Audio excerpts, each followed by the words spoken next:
Ahora vamos a hablar de lo que son los rayos X. Los rayos X son ondas electromagnéticas que fueron descubiertas por este señor Wilhelm Röntgen, que las descubrió de casualidad porque dejó prendido un tubo Crookes sin querer, y sustancias que eran fluorescentes y fosforescentes empezaron a brillar sin ningún tipo de acción química sobre ellas, o sea, una acción química específica, sino solo la que produce el rayo X cuando impacta sobre estas sustancias.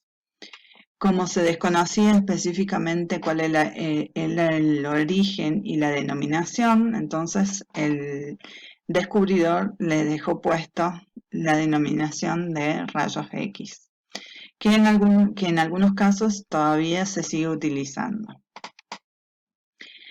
Lo que se produce, o sea, la producción actual de los rayos X es a través de los tubos Coolidge o tubos termoelectrónicos. Estos tubos tienen una serie de estructuras que van a producir la generación de los rayos X.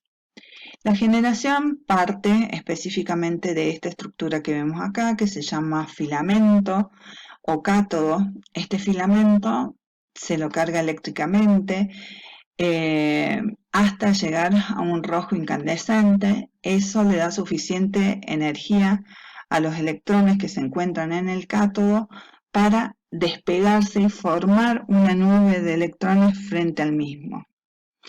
Ese efecto se llama efecto Edison. El despegue entonces de esos electrones frente al cátodo se llama efecto Edison. Luego tenemos acá adelante un elemento que se llama anticátodo o ánodo, que va a tener una carga eléctrica positiva, o sea que se va a establecer una diferencia de potencial entre el cátodo y el anticátodo. Los electrones que estaban formando una nube, ¿qué es lo que van a hacer? Van a viajar a alta velocidad y van a chocar contra el anticátodo o ánodo. Al chocar, ingresan a las órbitas más pequeñas, ¿sí?, de los átomos que se encuentran en el anticátodo, produciendo luego, una vez que se instalan en esas órbitas, la liberación de energía en forma de pequeños paquetes de energía llamados fotones. Esos fotones, dependiendo de su longitud de onda, generan una nueva radiación, que es esta que denominamos radiación X. ¿Cómo está constituido el tubo radiógeno? El tubo radiógeno está constituido por específicamente una calota que recubre toda esta ampolla, ¿sí?, de vidrio borosilicatado, que para que no escape las radiaciones parásitas que se pueden llegar a formar, sino que salgan por una sola ventanilla, esta calota tiene una estructura de plomo. El plomo es impermeable a estas radiaciones. Dentro de la ampolla vamos a tener lo que es la ampolla propiamente dicha, que es esta estructura de vidrio borosilicatado, como dije anteriormente, el cátodo, que va a tener una carga eléctrica negativa, y el ánodo, que también se puede denominar anticátodo, que va a ser de dos formas, ya sea fijo o giratorio. El del ánodo fijo, los electrones que viajan, ¿sí?, impactan siempre sobre la misma zona. Entonces, al ser tan fuerte el impacto, suelen destruirse con facilidad y se genera, ¿sí?, una zona que después es irregular, por lo cual las radiaciones después empiezan a salir en distintas direcciones. La zona de impacto se llama mancha focal. Entonces, esta mancha focal no va a tener una buena duración mientras siempre sea la misma zona la de impacto de los electrones. Por eso se creó un ánodo que se llama ánodo giratorio. Esta vendría a ser ahora nuestra estructura del cátodo y este vendría a ser nuestro anticátodo o ánodo. ¿Qué es lo que va a tener este ánodo? Un motor que lo va a hacer rotar y de esa forma va a ofrecer distintas zonas de impacto para el proceso específicamente de generación de los rayos X. La mancha focal es la zona de impacto que tienen los electrones. Una vez que se estableció la diferencia de potencial y los electrones migraron bruscamente contra el anticátodo o ánodo, se produce entonces la salida del rayo X. Ese proceso en el cual viajan los electrones se llama efecto de De Forest, ¿sí? Y deja una zona de impacto que se llama mancha focal. Dependiendo de la mancha focal y la inclinación que ésta tenga, fíjense, acá tenemos dos dibujos, los dos presentan una inclinación diferente, vamos a tener lo que se llama el foco real o el foco eficaz. El foco eficaz específicamente es el foco por donde van a salir las radiaciones X.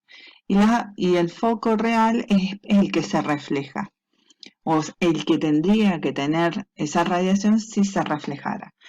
El eficaz u óptico es por donde específicamente van a salir. Dependiendo entonces de la inclinación de la mancha focal, vamos a tener un filamento o foco fino, ¿sí? Un filamento o foco grueso y un filamento o foco extra fino. El foco grueso específicamente sirve para sacar radiografías o hacer estudios con RX con una dimensión mucho más grande. El fino me sirve para, por ejemplo, si yo tengo que sacar una radiografía, específicamente sería para aquellas articulaciones que son muy pequeñas, huesos muy pequeños o estructuras pequeñas. Y el extra fino, por ejemplo, es el que utiliza el odontólogo para sacar las placas radiográficas de cada una de las piezas dentarias. Vamos a bajarme un poquito y vamos a ver las propiedades de los rayos X. Los rayos X tienen las mismas propiedades que la luz. Específicamente viajan a la misma velocidad, tienen reflexión, refracción, difracción, pero tienen otras propiedades que son diferentes y que los hacen más específicos. Una característica que tienen es que son invisibles, o sea, a la vista, a nuestro ojo, no se pueden ver. Y ese es el riesgo que se tiene porque pueden rebotar o pueden reflejarse en cualquier lado e impactar sobre nuestro cuerpo sin darnos nosotros cuenta. Otra característica es que producen fluorescencia. ¿Qué quiere decir? Que si, por ejemplo, nosotros tenemos una sustancia fluorescente, cuando impactan, estas brillan y cuando dejan de impactar, el cuerpo que es fluorescente sigue brillando. Otra característica es que impactan a las placas radiográficas. Las placas radiográficas tienen una sustancia que son las sales de plata, que cuando son impactadas por los rayos X se produce una disociación y queda solamente la sustancia o plata metálica. Entonces, en esos casos donde ha quedado la marca, se va el impacto y el cambio o reacción química se va a ver negro y donde no impactó va a quedar blanco. Otra de las cosas es que ionizan el aire, o sea que le dan carga, hacen que los átomos pierdan electrones o ganen electrones. Y otra de las cosas es que provocan fenómenos químicos. Por ejemplo, se impactan sobre el cuerpo humano, aumentan el metabolismo. Por eso está contraindicada la aplicación de los rayos X en personas que están embarazadas, porque acelera el proceso de diferenciación celular y pueden generar trastornos o aparición o desaparición de estructuras, ¿sí? Por eso es que se recomienda que a personas embarazadas no lo hagan. Acelera el metabolismo de la piel, por eso el que está mucho tiempo expuesto a estas radiaciones se produce un envejecimiento prematuro de la piel, la caída del cabello y puede generar también procesos cancerígenos. Otra de las particularidades que tiene los rayos X es que generan una radiación que se llama radiación secundaria. La radiación secundaria es la que se produce, o sea, la primaria es la que produce el tubo radiógeno y la secundaria es cuando ya ésta pasó o impactó sobre el cuerpo y genera la radiación secundaria. Específicamente existe la radiación de difusión, que es cuando choca y se refleja, o cuando atravesó el cuerpo y produce lo que se llama el efecto Compton. El efecto Compton es una desviación que sufre la radiación X por acción específicamente de haber atravesado los diferentes tejidos. Cada uno le va a dar un nuevo direccionamiento a esta radiación, por lo cual se da este efecto que se llama radiación de fluorescencia, generada específicamente por el efecto Compton.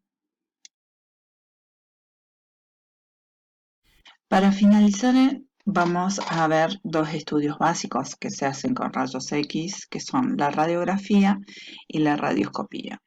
En primera instancia, la radiografía es un estudio estático de las estructuras del cuerpo humano. Específicamente vamos a notar zonas que son radiotransparentes y otras que son radioopacas. Las radiotransparentes, por ejemplo, tenemos en este cráneo, las que más se notan es la zona de nariz, fosas nasales y la parte posterior. Todo eso que es radiotransparente quiere decir o que no hay mucha estructura cálcica o que específicamente hay abundante aire.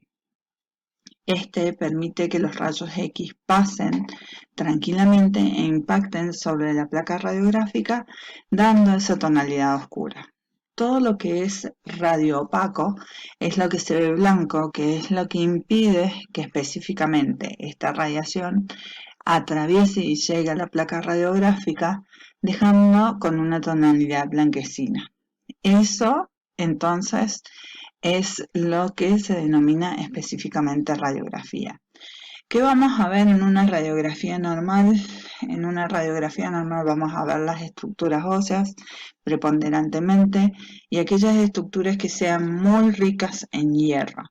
Por ahí la silueta del corazón, al tener abundante cantidad de sangre, se puede ver perfectamente, aunque después los vasos sanguíneos en su recorrido no se vean con la misma nitidez. La radioscopía, lo que tiene de diferente es que lo que se ve específicamente es un estudio dinámico. En este caso se vuelve a ver como una placa, pero lo que se hace específicamente es a través de una cámara visualizar o captar específicamente lo que va registrándose en el movimiento o en la función que dan diferentes órganos. Por ejemplo, en este caso, lo que se ha utilizado es una sustancia de contraste que se ha inyectado en la zona intestinal, entonces nos muestra si hay algún tipo de estrechamiento o algo que impida que pase este elemento de contraste. Esto lo vamos a ir viendo en vivo y en forma dinámica, o sea, a través del movimiento. Y en algún momento, cuando se vea algún tipo de estrechamiento o algún tipo de variación, ahí es donde se hace copia o registro estático para que quede específicamente visualizado dónde se encuentra el inconveniente. Estos son entonces los dos estudios básicos. Uno, recordemos que es estático, como si fuera una foto, y otro es como si fuera una filmación. Nada más que de eso se tiene el registro, se puede sacar como un print de pantalla. En la actualidad, específicamente, se utilizan otros dispositivos para registrar la radiografía y la radioscopía.